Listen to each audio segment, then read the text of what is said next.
À la une de l'actualité, la session extraordinaire des chefs d'État et de gouvernement de la CEDEAO aujourd'hui à Abuja en présence du président Alassane Ouattara. Au cœur de la rencontre, les crises qui minent l'espace ouest africain. Jeudi prochain, la Côte d'Ivoire célèbre le 23e anniversaire de la création du prix Félix Houphouët-Boigny pour la recherche de la paix. Dans ce journal, les détails sur l'origine de ce prix. Et puis aujourd'hui, 11 novembre 2012, est commémoré l'armistice, la convention qui marque la fin des combats de la Première Guerre mondiale. Ici dans le pays, elle a été célébrée par le ministère des ex-combattants et l'ambassade de France. Voilà pour les titres. Bonsoir à tous. Merci d'être avec nous sur RTI 1 et bienvenue dans cette demi-heure d'information. Le président de la République, Alassane Ouattara, a pris part aujourd'hui à Abuja, au Nigeria, à la session extraordinaire des chefs d'État et de gouvernement de la CEDEAO, la communauté économique des États de l'Afrique de l'Ouest. Ce sommet qui s'est ouvert aujourd'hui est consacré à la situation sécuritaire dans la sous-région, avec un accent particulier sur la reconquête du Nord Mali, occupé depuis plus de 7 mois par des groupes armés. Le point avec notre envoyé spécial, Jérôme Kofi Abola. C'est en sa qualité de président en exercice de la CEDEAO que le président Alassane Ouattara a procédé ce dimanche 11 novembre 2012 à l'ouverture de la session extraordinaire de la conférence des chefs d'État et de gouvernement de la communauté ouest-africaine dans la capitale nigériane. Session consacrée à la situation au Mali et en Guinée-Bissau. Pour le président Alassane Ouattara, cette rencontre a tout son sens en ce qu'elle doit marquer la détermination de tous à faire face à ces situations pour permettre à ces pays de retrouver la paix. Nous devons accélérer la résolution de la crise au Mali et au Sahel afin de tenir le momentum actuel. J'en appelle donc à chaque partie afin qu'elle fasse preuve d'ouverture et qu'elle place le futur et les intérêts du Mali dans les valeurs et dans la perception des atouts d'une société moderne et démocratique. La marche vers une solution politique négociée nous permettra de poursuivre une action militaire apaisée et de mieux identifier les cibles et les éléments terroristes à combattre. Réussir la réconciliation au Mali et éradiquer le terrorisme et le grand banditisme au Sahel, tel est le défi qui nous interpelle tous. Outre le président Alassane Ouattara, plusieurs personnalités se sont succédées pour saluer la tenue de ce sommet, personnalités parmi lesquelles le président nigérien Goodluck Jonathan, hôte du sommet, le président de la commission de la CEDEAO, le haut représentant de l'Union africaine pour le Mali et le Sahel, ainsi que le représentant du secrétaire général des Nations Unies. Ces personnalités ont toutes émis le vœu que cette rencontre soit celle qui permettra de trouver la voie à suivre pour à tout jamais juguler cette crise au Mali. En marge de ce sommet extraordinaire de la CEDEAO, tenu aujourd'hui à Abuja, le président Alassane Ouattara a échangé avec des personnalités venues à cette session, des audiences qui ont elles aussi porté sur le problème malien et la Guinée-Bissau, mais aussi sur les relations bilatérales, nous dit encore Jérôme Kofi Abola.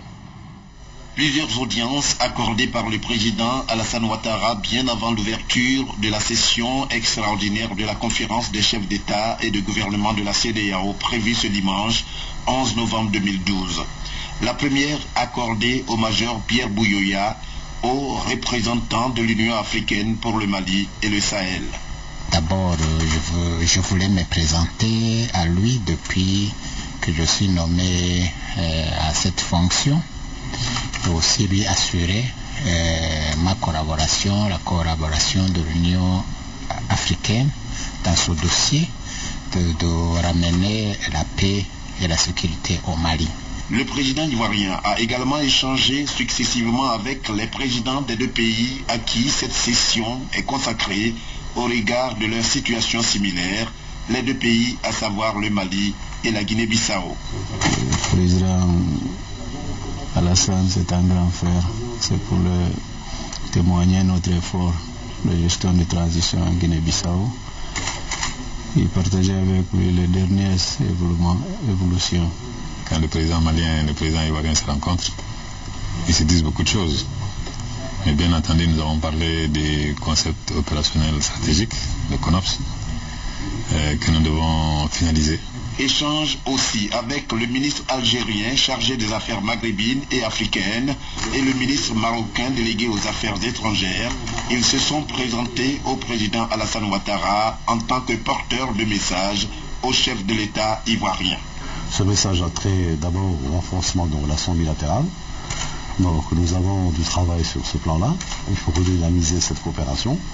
Donc j'ai promis au président de me rendre aussitôt que possible à Abidjan pour relancer cette coopération. Je pense que le travail que fait aujourd'hui Monsieur le Président Ouattara est extrêmement important. Et en tout cas, nous, au Maroc, pays membre aujourd'hui du Conseil de sécurité, qui va présider le Conseil de sécurité le mois prochain, fera tout pour conforter la position du président de la Côte d'Ivoire pour la gestion de la crise malienne.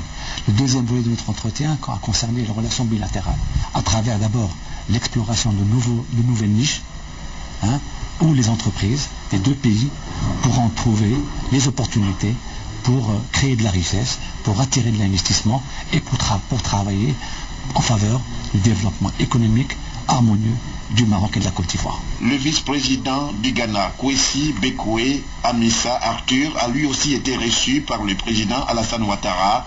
De toutes ces audiences, on peut retenir l'esprit de concertation avec le chef de l'État ivoirien en sa qualité de président en exercice de la CEDEAO en vue des résultats attendus de cette rencontre sur le Mali et la Guinée-Bissau.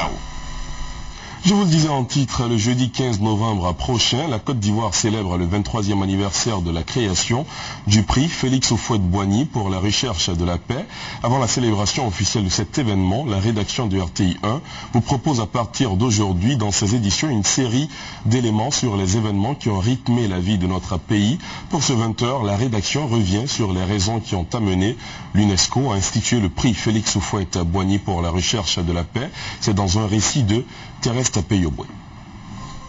Les guerres prenaient naissance dans l'esprit des hommes. C'est dans l'esprit de l'homme que doivent être élevées les défenses de la paix. Cette maxime, contenue dans l'acte constitutif de l'UNESCO, fait Félix Houphouët-Boigny en a fait sienne toute sa vie durant. Il est plus facile de faire la guerre que de faire la paix. Et quand le dialogue n'a pas fait l'économie de la guerre, un jour il faudrait bien mettre fin à cette guerre. Il faudrait recourir au dialogue, négociation au dialogue. Mais dans des conditions difficiles. Après des destructions de tant de vies humaines, de biens matériels, il y a une citadelle de méfiance qui s'installe, difficile à démolir. C'est pourquoi nous avons préféré, nous, le dialogue que nous considérons comme l'arme des forts.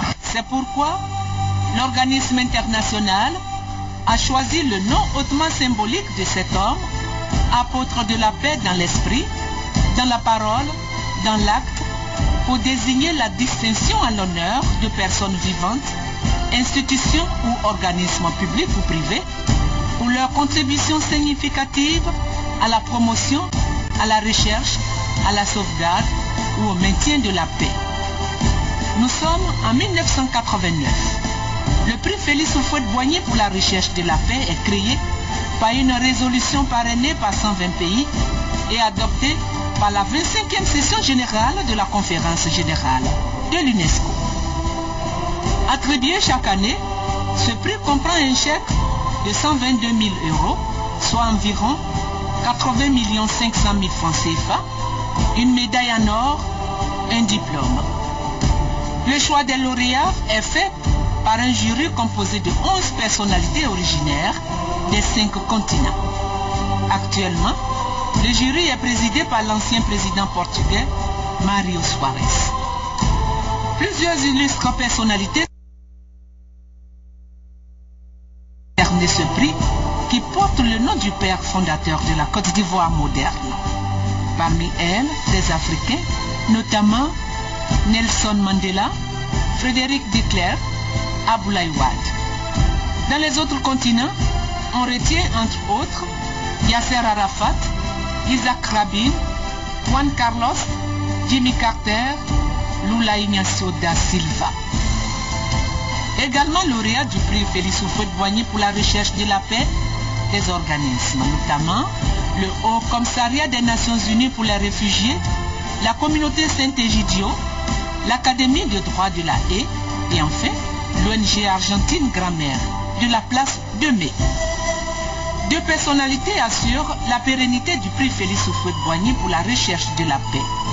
Elles ont été désignées par l'apôtre de la paix avant sa disparition en 1993. Il s'agit de Abdou Diouf, ancien président sénégalais, parrain, et Henri Konan Bédié, ancien président de la République de Côte d'Ivoire, protecteur du prix. Dans le prolongement de cette dynamique, demain, la rédaction vous proposera dans ses éditions les actions entreprises par le gouvernement dans le cadre du processus de paix depuis la fin de la crise post-électorale. Le 11 novembre 1918, l'Allemagne signait avec la France et ses alliés l'armistice, c'est-à-dire l'arrêt des combats. Depuis le 11 novembre de chaque année, l'armistice est commémoré, notamment dans les ex-colonies françaises. En Côte d'Ivoire, cette commémoration a été co-organisée par le ministère des ex-combattants et l'ambassade de France. Une occasion pour sensibiliser sur la paix en Côte d'Ivoire. Nous y reviendrons, mais pour l'instant, nous vous proposons de suivre cette cérémonie de clôture de renforcement des capacités du personnel au sein du cabinet de la première dame de Côte d'Ivoire, Dominique Ouattara. La campagne de large information de tous les acteurs intervenant dans la lutte contre l'exploitation des enfants, entreprise par le CNS, le Comité national de surveillance, piloté par la première dame Dominique Ouattara, s'est poursuivie samedi. Après le corps préfectoral il y a un mois, cette fois ce sont les responsables de communication des ministères techniques, membres du comité interministériel de lutte contre l'exploitation des enfants, qui ont été instruits au cours de l'atelier qui s'est tenu toute la journée de samedi au cabinet de la première dame sur les différents aspects de la lutte contre l'exploitation des enfants. À la clôture, la vice-présidente du comité interministériel, la ministre de la Famille, de la Femme et de l'Enfant, Raymond Goudou Kofi, a invité avec insistance les participants à s'approprier véritablement la lutte engagée par le gouvernement ivoirien pour mettre fin à la traite, l'exploitation et les pires formes du travail des enfants dans la cacaoculture en Côte d'Ivoire. Au titre des industriels utilisateurs du cacao ivoirien, le directeur général de Nestlé Côte d'Ivoire était invité à la clôture de cet atelier qui s'est achevé sur une note de satisfaction des participants. Dans la mesure où nous sommes de façon permanente en collaboration de travail avec les communautés, ce serait l'occasion pour nous de sensibiliser, informer, éduquer les populations sur les pires formes du travail des enfants. Toutes les stratégies ont été développées. Ils nous ont montré quels sont les supports de communication que nous pouvons utiliser, quels sont les messages à diffuser dans ce sens-là. Il y a des textes de loi en la matière qui existent pour réprimer les pires formes de travail des enfants, mais très peu de personnes sont effectivement au fait de ces textes de loi-là. Alors l'atelier nous a permis de le connaître et de voir comment leur mise en œuvre s'est faite et tout. On a appris tout un lexique qui entoure le phénomène de la lutte contre le travail des enfants. Et également la stratégie de communication que le comité national de surveillance présidé par la première dame a bâti autour de ce phénomène. Nous nous sommes appropriés, comment dirais-je, tous les outils nécessaires pour pouvoir donner un coup de pouce aux différents ministres dont nous assurons la communication. Voilà, vous venez de suivre donc l'élément relatif à l'atelier de renforcement des capacités organisé hier par le CNS, le Comité national de surveillance, dans le cadre de la lutte contre la traite, l'exploitation et les pires formes du travail des enfants, piloté par la première dame de Côte d'Ivoire, donc cet atelier. Le ministre d'État, ministre de l'Emploi, des Affaires sociales et de la Solidarité, Gilbert Kafana-Koné, vient de lancer une opération de plus de 14 000 stages de formation au bénéfice des jeunes âgés entre 18 et 30 ans. Ces stages et formations interviennent dans les secteurs des banques, du transport, du commerce et de l'agriculture. Et cela s'inscrit dans le cadre du projet Emploi Jeunes et développement des compétences. Francis Boifo, Fatou Fofana. Ils sont nombreux les Ivoiriens diplômés qui, faute d'emploi stable, exercent dans le secteur informel à la recherche du pain quotidien. Actuellement, j'ai une cabine. J'ai un BT en comptabilité. Depuis 2007, ça fait 5 ans. J'ai un boulot pour avoir un peu de sous. Pour mes préoccupations, ça va m'arranger. Une enquête diligentée par le Bureau national d'études techniques et de développement BNET en 2008 révèle que le taux de chômage en Côte d'Ivoire est de 15,7%. Pour y faire face, le gouvernement a initié le projet Emploi Jeunes et Développement des compétences PGDEC. Sa mission, contribuer à l'amélioration de l'employabilité d'environ 28 000 jeunes âgés de 18 à 30 ans en leur offrant des opportunités d'accès à l'emploi et au développement des compétences. Sur cette base, des jeunes ont intégré des structures de téléphonie mobile, d'électricité et d'assurance. Dans le domaine de l'industrie et des affaires, environ 500 jeunes diplômés ont été mis à la disposition de 25 entreprises membres de la Chambre de commerce européenne en Côte d'Ivoire pour des stages pratiques. Cela fait 1 an que je recherche un stage. Aujourd'hui, pour pouvoir avoir de l'emploi, on nous demande d'avoir de l'expérience. Grâce à ce projet, nous allons avoir de l'expérience. Ma seule préoccupation réelle, c'est l'embauche.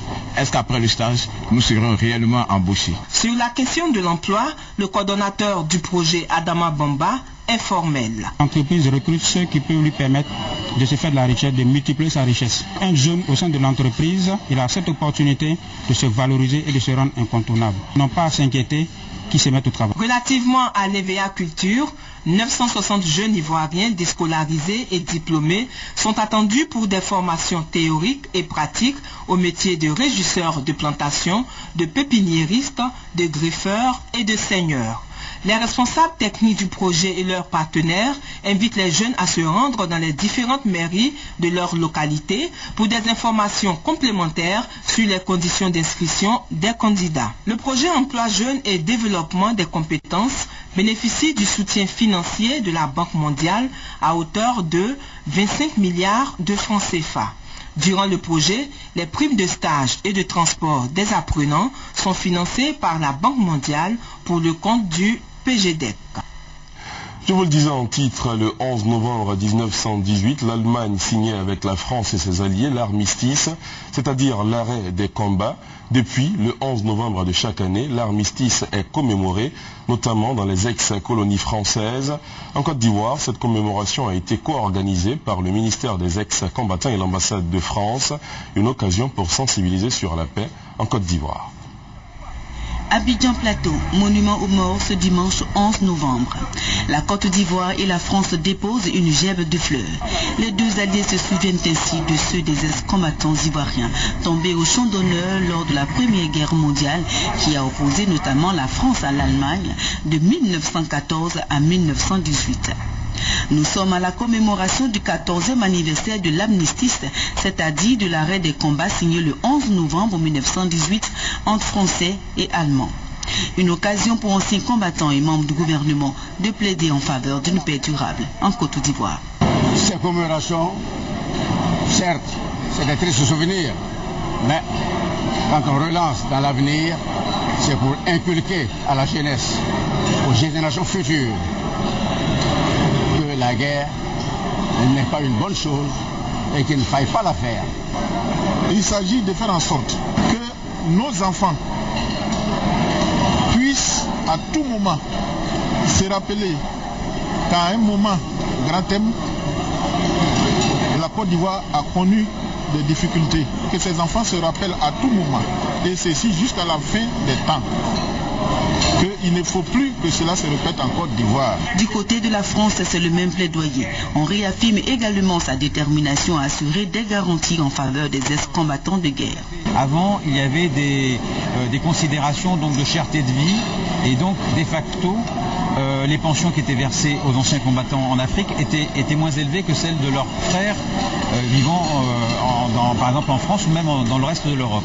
Aujourd'hui, cela n'existe plus. La décristallisation a mis au même rang toutes les pensions. Honneurs militaires ont aussi rythmé le 14e anniversaire de l'armistice en Côte d'Ivoire. Ils ont été rendus par 3 sections des FRC et un détachement de l'armée française en Côte d'Ivoire. C'est un reportage de Léon Brou dans un commentaire de Gabriel Zani. Ce 13h dans le magazine du dimanche, Alvorassa a reçu Lucien Tapé Mambo, président de la Confédération des Unions nationales d'ONG africaines. Avec lui, il a été question du Forum international de la société civile sur le changement climatique et le nouvel ordre mondial. Je vous en propose un extrait. Nous avons voulu faire en sorte que la société civile en tant que telle, comme vous le savez, dans chaque nation, il y a deux acteurs importants. Il y a les acteurs étatiques, c'est-à-dire le président de la République, les ministres, les députés et tout ce que vous savez. Et il y a les acteurs non étatiques que vous êtes, que je suis, qui faisons partie de la société civile et qui pensons que nous devions apporter notre contribution, ne serait-ce que dans le bien-être des populations. Et nous avons estimé que, à la tête de cette confédération, que le monde que nous vivons aujourd'hui est un monde gravité sur les problèmes environnementaux. Nous avons certes raté, comme on dit, la révolution industrielle, mais nous ne voulons pas rater la révolution du 21e siècle, qui sera cette révolution verte. Et nous avons constaté à Rio que le continent sud-américain est très en avance sur le continent africain. Et nous avons estimé qu'il fallait prendre le taureau par les cornes en tant qu'Africains et sensibiliser les Africains sur le phénomène du changement climatique qui est lié à notre existence même. La radio Fréquence 2 a eu 21 ans aujourd'hui. L'événement a été célébré à la maison de la radio Plateau à travers des émissions ouvertes au public. Le compte rendu de Victorine Yaoyobwe. 11 novembre 1991, 11 novembre 2012, Fréquence 2 a 21 ans. Et 21 bougies, l'âge de la maturité, ça se fête.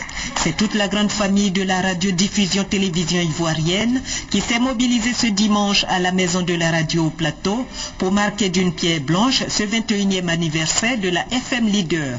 Comme ils savent le faire, les animateurs de Fréquence 2, à travers des émissions, partager ce grand moment avec des auditeurs devenus pour l'occasion des spectateurs. Je suis vraiment une fidèle auditrice de la radio. C'est une radio qui me plaît, je la suis 24 heures sur 24 heures. Et quand j'ai entendu qu'on fêtait cet anniversaire, vraiment je ne pouvais pas manquer. Longue vie à cette radio et longue vie aussi à tous ceux qui œuvrent pour nous, nuit et jour, qui font notre bonheur. Mais il dit à Fréquence 2, bon vent, toujours de bonnes émissions, surtout de l'humour, beaucoup d'humour et encore de l'humour. Donc je suis venu soutenir Fréquence 2 et puis assister à l'émission. L'émission tout près, je souhaite qu'on augmente encore les heures. Placée sous le sceau du départ nouveau, la direction de Fréquence 2 pense que ce 21e anniversaire est une occasion pour la chaîne thématique de se réconcilier avec les auditeurs. Nous essayons avec cet anniversaire de remobiliser nos auditeurs autour de la chaîne pour en faire plus des émissions proches des jeunes, des femmes, de la culture et du sport. C'est vraiment les 4 grands domaines dont s'occupe Fréquence 2. Le directeur général de la RTI salue quant à lui le professionnalisme et la cohésion au sein du personnel. Je vois ici tout le personnel de toutes les chaînes qui sont réunies ici. Donc pour moi c'est un bon symbole, un bon symbole de rassemblement qui renforce, comme je l'ai dit, l'esprit de groupe, parce que la RTI, nous y travaillons pour en faire vraiment un véritable groupe où il y a la symbiose entre toutes les chaînes. Dans ce sens, je suis fier de ce qui se fait maintenant, en ce moment ici à Fréquence 2, et nous espérons que les Ivoiriens vont continuer à nous soutenir, à nous aimer et à nous apporter leur soutien. Disons que la radio Fréquence de Côte d'Ivoire puisse servir de catalyseur, voilà, d'espace d'échange entre Ivoiriens pour que la réconciliation soit une réalité. Après la radio ou la télévision ivoirienne réhabilite ses centres émetteurs dans l'ouest du pays. La RTI a mis les bouchées doubles pour y arriver, et ce, pour permettre aux populations de l'ouest de suivre leur télévision. Pour se rendre compte de l'avancée des travaux, le directeur général adjoint de la RTI, Yo Benoît Adama, est allé sur le terrain, nous dit Doigt des Lasers. La radiodiffusion télévision ivoirienne au rendez-vous des populations de l'ouest de la Côte d'Ivoire. Les centres émetteurs de la télévision nationale ivoirienne des régions du Tonkoui, du Bafing, du Guémon et du Ourodougou sont en réhabilitation pour offrir aux téléspectateurs les mêmes qualités de services publics. Des Oukoubé à Touba, tous les moyens sont déployés pour donner vie aux antennes de diffusion des images de la RTI. Pour couvrir les montagnes, ce sont ces deux sites-là, c'est-à-dire le centre de Ma et le centre de Touba. C'est ce qui permet d'arroser la zone montagneuse. Voilà. Donc c'est un site essentiel. Voilà. Si ce site n'est pas réhabilité, c'est évident qu'il y a beaucoup de localités ici qui n'auront pas la RTI. Les travaux iront très vite. Déjà ça a commencé sur le plan électrique, c'est très avancé. On a déjà les splits que nous sommes en train d'installer. Un ouf de soulagement pour la population. Depuis un bon moment, nous sommes privés d'informations du côté de la RTI. Nous sommes très contents de bien apprendre que la RTI reprend dans notre zone. Aujourd'hui, nous pouvons dire à la RTI de vraiment mettre la force pour qu'on reçoive le maximum d'informations ici. Les images sont apparemment bonnes. Mais quelques rares fois, je ne sais pas si c'est un dérangement de l'antenne, quelques rares fois, ça coupe. On a l'impression que vraiment c'est l'antenne qui ne va pas, mais nous, puisqu'on n'est pas technicien, on sait pas, nous on accuse toujours l'antenne. Je recommande à la RTI de mettre tout en forme pour que nous aussi, nous puissions bénéficier aussi des informations et des médias, afin que nous puissions aussi être au même niveau d'information que les autres. Durant une semaine, le directeur général adjoint chargé des techniques à la radiodiffusion télévision ivoirienne, Yeo Adama Benoît, et sa délégation vont visiter tous les centres émetteurs de la télévision ivoirienne dans l'ouest de la Côte d'Ivoire afin de s'assurer de l'effectivité des travaux de réhabilitation engagés par la direction générale de la maison.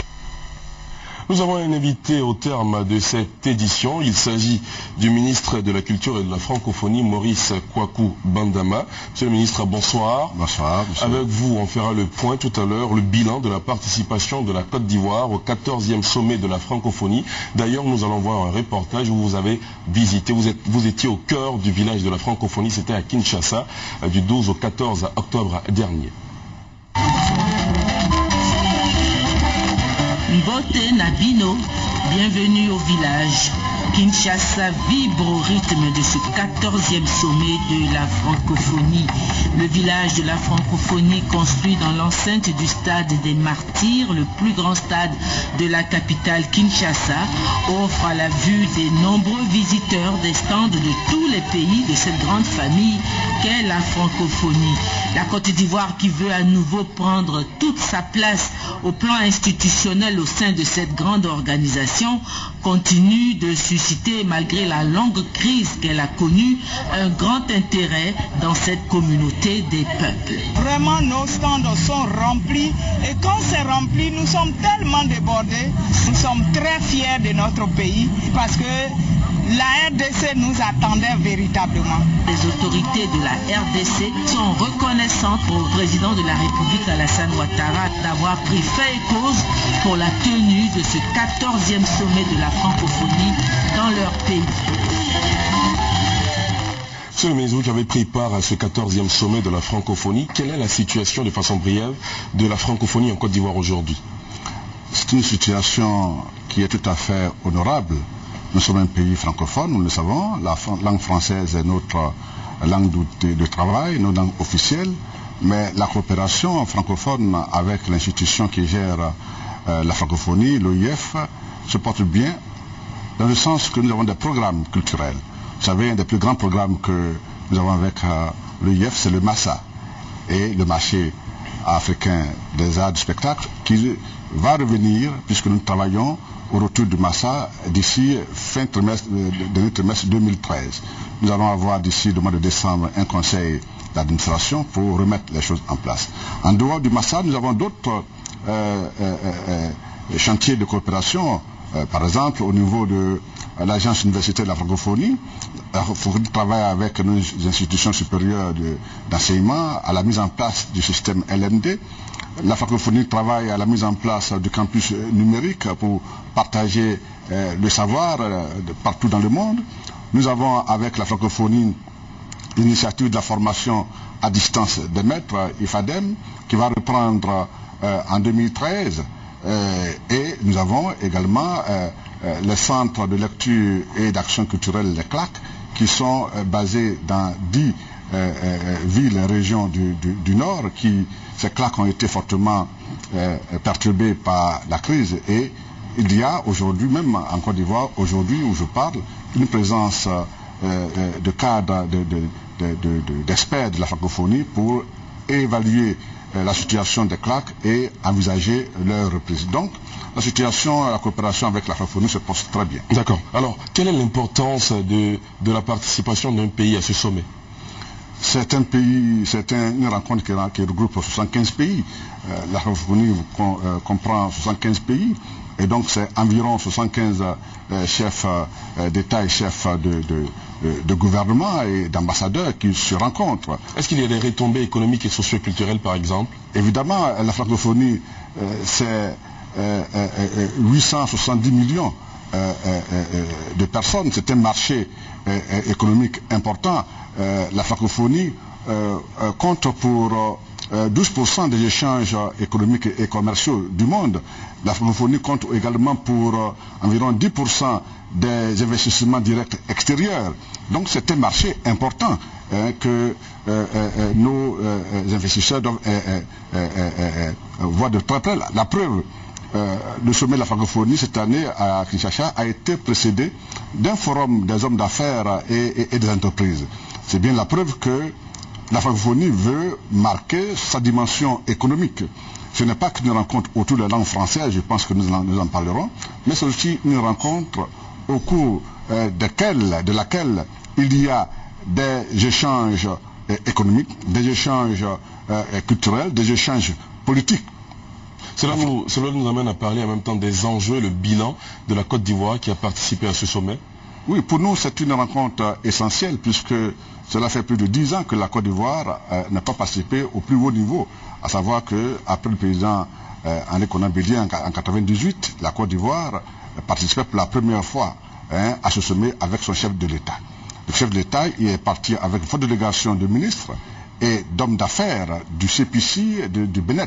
C'est vous dire que nous avons eu des échanges importants. Vous avez vu tout à l'heure le village de la francophonie où nous avions des stands qui ont été pris d'assaut. Nous avions des objets culturels, des biens culturels, des livres, des